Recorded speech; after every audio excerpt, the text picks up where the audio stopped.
อนุโมทนาบุญไปยังออกตนญาติโยมทุกท่านทุกคนที่มาร่วมบุญในเทื่อนี้ก่อนสิให้พรก็กล่าวสัมโมทนียกถาจักเล็กจักน้อยเป็นข้อคิดสะกิดเตือนใจจากที่สิ่งที่บ่เคยรู้เฮาก็สิได้รู้ยิ่งขึ้นไปให้แจ่มแจ้งยิ่งขึ้นไปเห็นออกตนญาติโยมพากันได้มาให้ทานในมื้อนี้แล้วโดยเฉพาะในการให้ทานเรื่องการอุทิศทานเขาเอิ้นว่าอุทิศไปหาผู้ตายแก่ผู้ที่ล่วงลับดับขันไปจากตายไปในตั้งแต่ชาติใดภพใดเฮาก็บ่ฮู้จักหรือเฮาสิอุทิศทานไปหาญาติพี่น้องที่เพิ่งหากระตายล้มหายตายจากไปแต่ว่าทั้งนี้ทั้งนั้นแล้วสิ่งที่ออกตนญาติโยมพากันได้ให้ทาน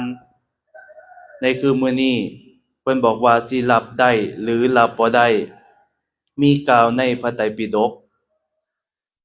คือในพระไตรปิฎกเล่มที่24สุตตันตปิฎกเล่มที่16อังคุตตรนิกายเพิ่นกล่าวไว้ถึงเรื่องของชานุสโสนิสูตรเพิ่นกล่าวเรื่องถึงพราหมณ์นี่มาถามพระพุทธเจ้าเพิ่นมาถามว่าในการทานให้ไปนี่เพื่ออุทิศไปหาญาติพี่น้องผู้ล้มหายตายจากไปนี่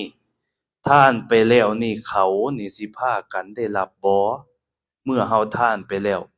ของเฮานี่คือกันได้ออกตนญาติโยมเฮาก็เฮ็ดไปซื่อๆทานจักได้รับคือบ่ได้รับพระเพิ่นก็มาให้บุญตลอดแต่เฮาก็บ่ฮู้จักแม้คนตายไปก็บ่ได้มาเข้าฝันเฮาจักเทื่อบางคนบางเทื่อเขาเพิ่นก็บ่ได้มาเข้าฝันหรือบางคนเฮ็ดบุญไปนี่ก็แบบคล้ายๆแบบสูญเปล่าไปจังซี้หมายความว่านี่คนตายไปก็เฮาก็บ่สามารถรู้ได้ว่าเขาจักสิได้รับคือบ่ได้รับเฮาก็เฮ็ดไปซื่อๆพราหมณ์ในสมัยพุทธกาลคือกันเพิ่นก็มาถามพระพุทธเจ้าว่าบุญอุทิศทานไปให้นี่ญาติพี่น้องที่ล้มหายตายจากไปนี่เมื่อทานไปแล้วนี่เขานี่สิพากันได้รับบ่พระพุทธเจ้าเพิ่นก็เลยบอกว่าเนี่ยผู้ที่สิได้รับหรือผู้ที่สิบ่ได้รับนี่มีอยู่สองสถานเพิ่นก็เลยเปรียบเทียบว่าคนบางคนในโลกนี้นี่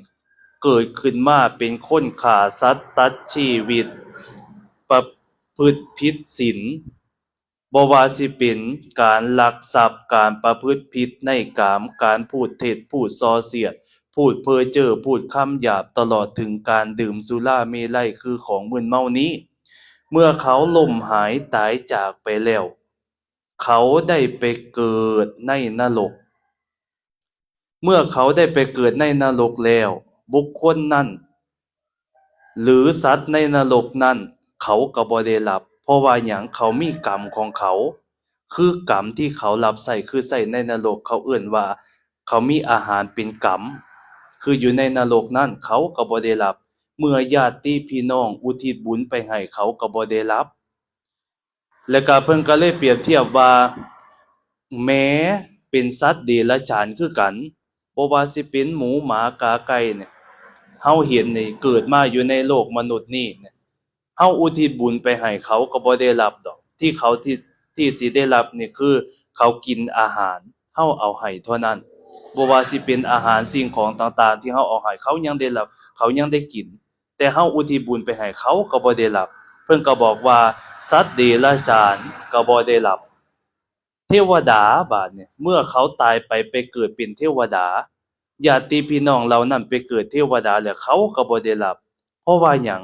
เขามีส่วนบุญส่วนกุศลของเขาเขาได้เสวยทิพยวิมานในส่วนที่เป็นบุญเขาก็บ่ได้รับเมื่อญาติพี่น้องส่งไปให้นี้หรือแม้บางคนเกิดมาในโลกนี้ได้เป็นมนุษย์เกิดมาบางคนนี่ได้เป็นมนุษย์หรือได้เป็นคนเนี่ยเมื่อญาติพี่น้องอุทิศไปให้นี้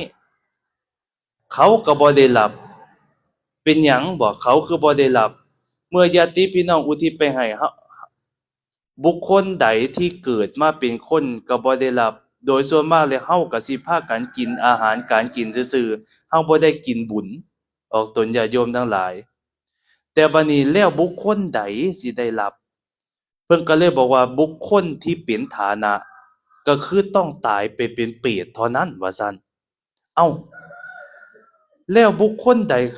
เมื่อเขาบ่ได้ไปเกิดเป็นเปรตเด้เขาสิได้รับบ่พระพุทธเจ้าเพิ่นก็เลยตอบไปว่าเมื่อเขาบ่ได้ไปเกิดเป็นเปรตนี่ชื่อว่านี่ญาติพี่น้องที่ล่มหายตายจากไปนี่ที่ขึ้นชื่อว่าบ่ได้เป็นเปรตนี่บ่มีเพิ่นว่าเป็นหยังคือว่าจังซั่นบ่เฮานี่บ่สำคัญกันกับว่าญาติพี่น้องที่ล่มหายตายจากในชาตินี้เท่านั้นไดในสังสารวัฏนี่เฮาตายเกิดมาตายเกิดจากภพจากชาติและอีพ่ออีแม่ญาติพี่น้องเฮาท่านทั้งหลายเฮาตายเกิดมาตายเกิดมาจากภพจากชาติญาติเฮาบ่แม่นมีแต่เพียงในชาตินี้ชาติต่อๆไปชาติก่อนหน้านี้ล่ะหรือชาติก่อนหน้านี้เป็นภพหลายล้านแสนชาตินี่เฮาเกิดตายนี่เพิ่นก็เลยบอกว่าที่ขึ้นชื่อว่าญาติพี่น้องที่บ่เป็นเปรตนี่บ่มีเลยแต่ก็นั้นผลบุญผลทานที่ให้ไปนี่ก็บ่ไล่ผลเพิ่นว่าไว้จังซั่น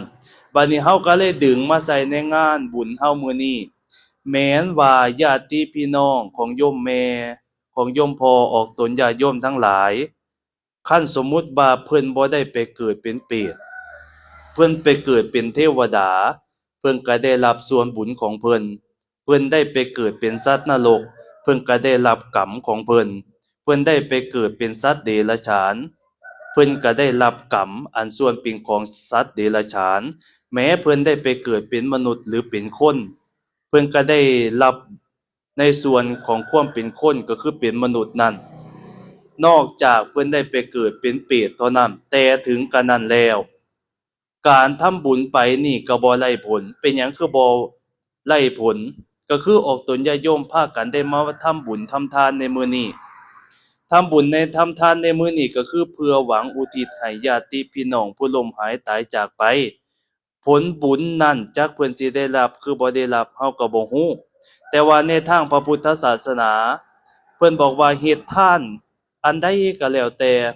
เมื่อเฮาหวังอุทิศให้ญาติพี่น้องที่เขาล่มหายตายจากก็คือการไปเป็นเปรตนั้นบุคคลนั้นเขาสิได้รับอย่างแท้แน่นอนก็คือกล่าวโดยก็คือการทานให้แก่ภิกขุสงฆ์องค์เขาเจ้ายังสิได้บุญหลายผลบุญนี้ยังสิอุทิศไปหาญาติพี่น้องผู้ล่มหายตายจากก็คือได้แก่เปรตเท่านั้นดังที่ในบทบาลีเพิ่นกล่าวไว้ว่าอายัญจะโขทักขินาทินนาสังคัมหิสุปฏิทิตากอทักษินาท่านนี้แลสังคัมหิสุปฏิทิตาได้ประดิษฐานไว้ดีแล้วในหมู่สงฆ์ที่คะละตังหิตายสะฐานโสอุปกปติกะย่อมสำเร็จประโยชน์เกื้อกูลแก่ผู้ที่ละโลกนี้ไปแล้วฉันนั้นดังสิมีเรื่องเล่าในเรื่องหนึ่งสิกล่าวออกตนบอกออกตนญาติโยมให้ฟังบางคนก็สิเคยได้ยินแล้วหรือบางคนก็สิบ่เคยได้ยินเรื่องคำว่ายถาเนี่ยเฮานี่สิได้ยินไปงานฟังเทศน์หรือไปงานไสก็แล้วแต่ไปงานวัดงานว่างานบุญต่างๆพระนี่เพิ่นสิมักให้คำว่ายถายะถาวาลิวหาปุราปาริปุเรนติสาคลังเอวะเมวะอิโตทินังเปตนังอุปกปปานิจักแปลว่าหยังเฮาก็ฟังซื่อๆแต่ความหมายจักแปลว่าหยังแม้ในครั้งก่อนคือกันมีเศรษฐีลูกเพิ่นตายไปลูกเพิ่นตายไปเนี่ยบาดนี้ตามคติความเชื่อของพราหมณ์ตามคติความเชื่อของพราหมณ์ว่าคันลูกตายเสียผัวเมียตายจากแล้วเมื่อตายไปแล้วเขาก็สิอุทิศทานไปให้การอุทิศทานของพราหมณ์ก็คือการย้ายเขาลูกตายอยู่ไสเอาไปฝังศพอยู่ไสไปฝังอยู่ในป่าช้าฝังในป่าแล้วก็เอ็ดทานมาแบบนี้อันใดแซ่บๆเฮาก็เอาไปแจกทานก็คือเอาไปหยายโดยที่บ่ได้อุทิศให้พระโดยที่บ่ได้มีการทานให้พระ เอาไปยายในหลุมศพเมื่อยายไปแล้วเฮ็ดไปจังซี่มาแต่ละปีบาดนี้เพิ่นผัดยายให้ไส้คนรับไส้ไปยายแบบนี้นะแต่ละปีมีมื้อหนึ่งเพิ่นก็ไส้คนรับไส้คือเก่าหั่นแหละให้ไปยายยายไว้วางไว้กะว่าผู้ตายนี่สิได้กินเพิ่นก็ยายไปเมื่อเพิ่นออกไปบัดเนี่ยออกไปแล้วมีคนรับไส้เนี่ยกำลังสิย่างเข้าไปป่าช้าเผอิญว่ามื้อน่ะฝนตกแรงน้ำป่ามันไหลหลากท่วมทางข้ามไปแม่น้ำบ่ได้เฮ็ดจั่งใดบาดเนี่ยห้วยของที่เฮาเอามาเนี่ยเฮาสิเฮ็ดจั่งใดน้อว่าซั่นคันเฮาสิกินก็บ่กล้ากินเป็นหยังบ่คือบ่กล้ากินย้านเศรษฐีจับได้เขาสิไล่เขาสิตีขาเฮาคันเฮาสิถิ้มก็คือเสียดายของที่เฮาเอามานี่ห้วยเฮาเฮ็ดจั่งใดดีคันเฮาสิข้ามไปก็บ่ได้แล้วน้ำป่ามันไหลหลากออกมามันสิพัดเฮาเฮ็ดให้เฮาตายของที่เฮาเอามานี่เฮาเฮ็ดจั่งใดดีน้อว่าซั่นก็เลยคิดไปคิดมาเหลียวซ้ายเหลียวขวาก็เลยไปเห็นพระองค์หนึ่งเพิ่นเป็นพระอรหันต์ออกตนญาติโยมทั้งหลายพระองค์หนึ่งเพิ่นเป็นพระอรหันต์เพิ่นก็เลยโอ้ของทานอยู่นี่คันเฮาสิข้ามไปยายเขามันก็คงสิบ่ได้แล้วคันเฮาสิกินมันก็สิบ่คือคันเฮาสิถิ้มก็คือเสียดายจั่งใดก็พระผู้เป็นเนื้อนาบุญของโลกนี่เพิ่นบ่ได้กินข้าว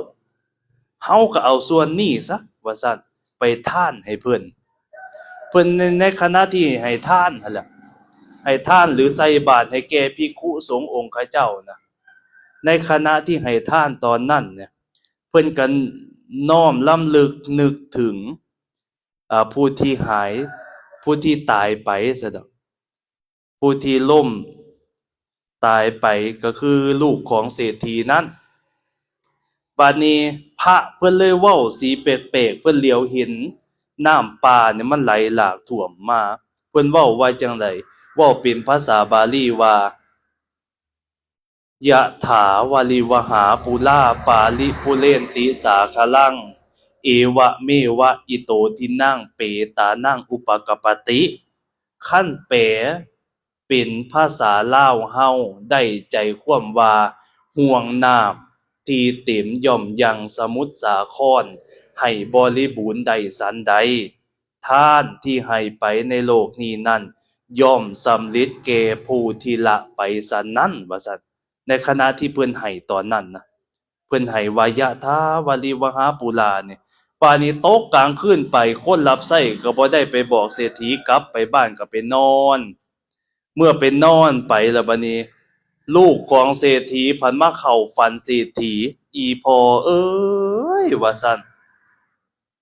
เจ้าบ่แพงข้อยแน่บ่ข้อยตายไปนี่จักแม่นจักปีแล้วข้อยบ่เคยได้กินข้าวจักเทื่อหาก็มีมื้อนี้แหละข้อยได้กินข้าวห่วย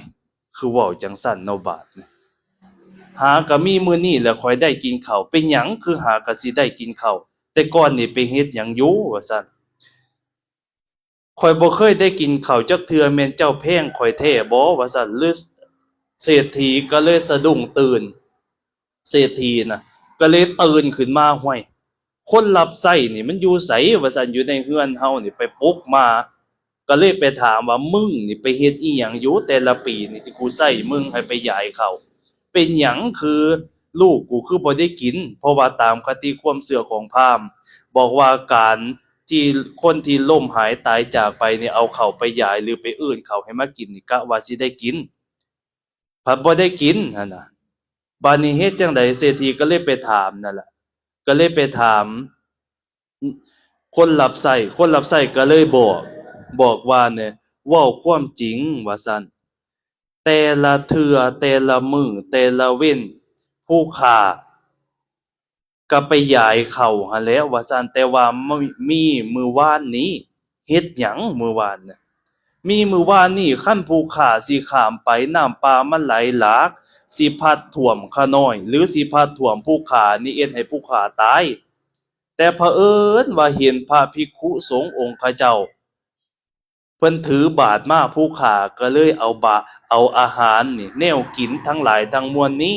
ไปใส่ในบาตรแต่ว่าพระเพิ่นเว้าสีแปลกๆเว้าจังไดเว้าสีแปลกๆเว้าวายะถาวาลิวหาปุราปาลิปุเรนติสาคลัง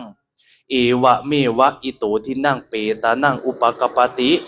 ห่วงน้ำที่เต็มย่อมยังสมุทรสาครให้บริบูรณ์ได้สันใดท่านที่ให้แด่โลกนี้ไปย่อมสำเร็จแก่ผู้ที่ละโลกนี้ไปสันนั้นเพิ่นเปรียบประหนึ่งว่าการหยดน้ำนี่ออกตนญาติโยมที่เฮาพากันหยาดน้ำหมายถึงว่าบุญเฮาเฮ็ดทีละเล็กทีละน้อยเหมือนกับหยาดน้ำไปทีละเล็กทีละน้อยบ่โดนมื้อมันหักสิเต็มบุญกุศลเฮาคือกันในการให้ทานเฮ็ดไปเฮ็ดไปเรื่อยๆเฮ็ดไปทีละเล็กทีละน้อยอีกบ่โดนมื้อบุญกุศลนั้นก็สิพอกพูนเต็มหลายบารมีก็สิหลายเหมือนกับห่วงน้ำยือหรือในมหาสมุทรอันกว้างใหญ่หรือบุญกุศลเฮาก็เปรียบเหมือนกับมหาสมุทรได้ฉะนั้นแม้ฮะ แม้น้ำที่เฮาหยาดทีละเล็กทีละน้อยเนี่ยคันเฮาเอ็ดไปเรื่อยๆก็สามารถพอกพูนเป็นหนองน้ำใหญ่หรือเป็นตลอดถึงมหาทะเลหรือมหาสมุทรอันใหญ่หลวงได้ฉันนั้นเศรษฐีเพิ่นก็เลยคิดบัดนี้โอ้ว่ะที่แท้มันเป็นจังซี่ตัวนี่สิ่งที่เฮาเฮ็ดมาเนี่ยมันไล่ผลเฮาเฮ็ดบุญมานี่มันไล่ผลที่เฮาไปย้ายแต่ละมื้อนี่บาดนี้เด้อบัดนี้สิไปหาภิกขุสงฆ์องค์เขาเจ้าไปหาพระพุทธเจ้าว่าซั่น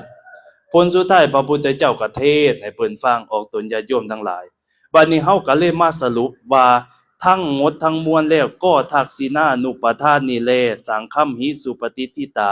ได้ประดิษฐานไว้ดีแล้วในหมู่สงฆ์มื้อนี้ออกตนญาติโยม พาการตั้งมาเพื่ออุทิศฐานเพื่ออุทิศไปให้แก่ผู้ตายและก็ได้ประดิษฐานไว้ดีแล้วในหมู่สงฆ์ก็คือเพื่อที่สิน้อมถวายแก่ภิกขุสงฆ์องค์ข้าเจ้าแต่ก็นั้นแล้วยังมีความสำคัญกว่านี้อีกบาดเนี่ยความสำคัญของการอุทิศให้ทานเนี่ยก็คือเพิ่นบอกว่าในบทของติโลกุตสูตรเพิ่นกล่าวไว้ว่าพะลัญจะภิกขุณมนุปปทินนังคือกำลังแห่งภิกขุทั้งหลายนี่ชื่อว่าท่านทั้งหลายนี่ได้ให้แล้วได้ให้เลยได้บัดนี้ได้ให้ข้าวน้ำโภชนะอาหารหากเผอิญว่าบ่มีการให้ทานเนี่ยพุทธศาสนาเนี่ยสิอยู่ได้ย้อนพุทธบริษัททั้งสี่ภิกษุภิกษุณีอุบาสกอุบาสิกาหากอุบาสกอุบาสิกาบ่มีการให้ทานภิกขุสงฆ์ก็สิอยู่บ่ได้การปฏิบัติธรรมก็สิบ่ได้เกิดขึ้นเพราะว่ากำลังแห่งภิกษุทั้งหลายนี่ก็คือบ่มีเรี่ยวมีแรงบ่มีเหือมีแห้งในการประพฤติบัติในการปฏิบัติธรรมเกิดขึ้นบัดนี้ออกตนญาติโยมนี่มาให้เนี่ยชื่อว่าท่านทั้งหลายนี่ได้ให้กำลังแก่ภิกขุสงฆ์องค์ข้าเจ้าก็คือให้ทานในมื้อนี้หากเผอิญว่าบ่ได้กินมื้อนี้กำลังในการปฏิบัติธรรมก็สิน้อยลงไปบ่ได้กินมื้ออื่นกำลังปฏิบัติธรรมก็สิแห้งน้อยลงไปเรื่อยๆแต่ออกตนญาติโยมพากันมาให้ทานมื้อนี้กำลังในการปฏิบัติธรรมก็สิมีอีกต่อไปเพิ่นจึงถือว่ามันจึงสำคัญว่าพระลัญจะภิกขุณมนุปปทินนังก็คือกำลังแห่งภิกขุทั้งหลายชื่อว่าท่านทั้งหลายนี่ได้ให้แล้วตุมเหหิปุญญังปะสุตังอนัปปกันติบุญอันบ่น้อยนี้ชื่อว่าท่านทั้งหลายนี่ได้ขวนขวายแล้วได้กระทำแล้วในครั้งนี้ชื่อว่าบุญบ่น้อยเลยที่ออกตนญาติโยมได้พากันเฮ็ดพากันทำพากันสร้างในเทื่อนี้อาตมาภาพจึงขออนุโมทนาบุญกับทุกท่านทุกคนบ่ว่าสิเป็นโยมพี่โยมน้องโยมพ่อโยมแม่ญาติพี่น้องท่านทั้งหลาย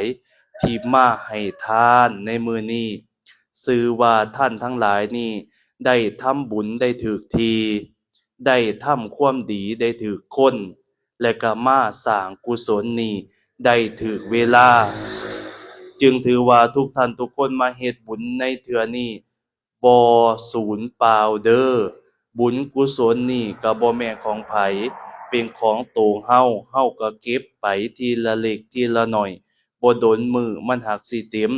การข้ามไปในวัฏสงสารก็ต้องอาศัยบุญอาศัยกุศลเพื่อเป็นทุนเพื่อเป็นเสบียงในการข้ามไปเพราะว่าเฮาก็บ่ได้สำคัญว่าเฮาสิตายแค่เพียงชาตินี้ตายก็ตายแค่ร่างกายซื่อๆแต่ว่าดวงจิตดวงใจเฮาจักสิไปเกิดเป็นอิหยังตายไปแล้วเฮาก็ข้ามไปเพื่อสิฮอดมรรคผลนิพพานนี่บ่แม่นเรื่องง่ายๆและก็บ่แม่นเรื่องที่ทุกท่านทุกคนนี่สิได้ประสบพบเจอได้ง่ายๆออกตนญาติโยมทุกท่านทุกคนดังนั้นแล้วคันยังมีชีวิตอยู่ก็ควรที่สิเล็งเอาบุญกุศลนี่ชีวิตของเฮามันบ่แน่นอนก็คือมันบ่มีอิหยังที่เที่ยงแท้แน่นอนเมื่อเฮายังมีชีวิตอยู่ลมทั้งหายใจเข้าทั้งหายใจออกนี่ก็เฮ็ดบุญต่อไปมันบ่แม่นบุญไผบุญก็คือเป็นของตัวเฮาดังนั้นแล้วอาตมาภาพจึงขออนุโมทนาบุญกับทุกท่านทุกคนเด้อที่ได้พากันมาเฮ็ดในเทื่อนี้อาตมาภาพในนามตัวแทนของคณะสงฆ์ก็บ่มีสิ่งอื่นประการใดนอกจากคุณงามความดีที่ออกตนญาติโยมได้กระทำบุญในเทื่อนี้มาขอบุญกุศลทั้งหลายทั้งมวลนี้จงร่วมกันเป็นตบะเป็นเดชะเป็นพลวะปัจจัยส่งเสริมอำนวยชัยให้ท่านและครอบครัวจงประสบแต่ความสุขความเจริญด้วยจตุรพิทธพรชัยทั้ง4ประการกล่าวคืออายุวันนะสุขะพละอายุยืนยืดยาวราวกว่าหมื่นวันนะชื่นผิวผ่องทองสุขใสสุขะนั้นให้เกิดมีที่กายใจพละไสพลัง5อย่างมีทางกายลาภหลากหลายไหลลินไม่สิ้นสุดยศผ่องผุดเกิดมีดังที่หมายสรรเสริญสุขเกิดมีที่ใจกายสุขสบายสำราญโดยทั่วกันทุกท่านทุกคนหากวาสนายังบกพร่องยังเที่ยวท่องในวัฏฏะสงสารขอให้บังเกิดเป็นมงคลจักรวาลได้พบผ่านสมเด็จพระพุทธองค์ได้พบพระปัจเจกองค์ผู้สูงล้ำได้พบพระธรรมและพระอริยสงฆ์ได้พบปราชญ์ผู้ปรีชาปัญญายงทั้งซื่อตรงด้วยสัตยาและบารมีได้สิ่งใดขอให้ได้สุจริตทั้งผู้คิดบุญญาติธาตุทาสีจงปราดเปรื่องเรื่องปัญญาวิชามีเจริญสีสุขสวัสดิ์พิพัฒนาขอให้ผลศีลทานตามปกปักขอให้เป็นที่รักมนุษย์ขอให้เงินไหลน่องทองไหลมาสมดังพรที่อาตมาว่ามาจงสำเร็จโดยทั่วกันทุกท่านทุกคนเทอญ